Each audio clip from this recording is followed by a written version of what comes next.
তো আসলে আমি ওই পার থেকে এই পারে যাওয়ার জন্য রওনা হচ্ছিলাম। তো এই টাইমটাতে আসলে পানি বোঝা যায় যে আসলে কোথায় বেশি কোথায় কম।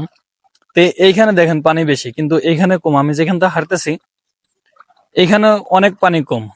যাই হোক, যে যখন আপনারা পানি পারাপারের জন্য এরকম পার হবেন, তখন সতর্কতার সাথে দেখে শুনে বুঝে পার হবেন।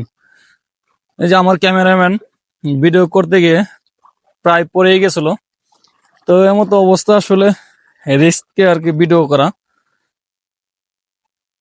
তো অনেকদিন পর আসলে এরকম নৌকা ছাড়া কাপড় বাঁচানো বলে এটাকে, কাপড় বাঁচিয়ে পার হয়ে চলে আসলাম। তো আসলে অনেকদিন পরে পানিতে নামা, প্রচুর ঠান্ডা পানি, কিন্তু পানিটা একদম পরিষ্কার আছে, ক্লিয়ার আছে।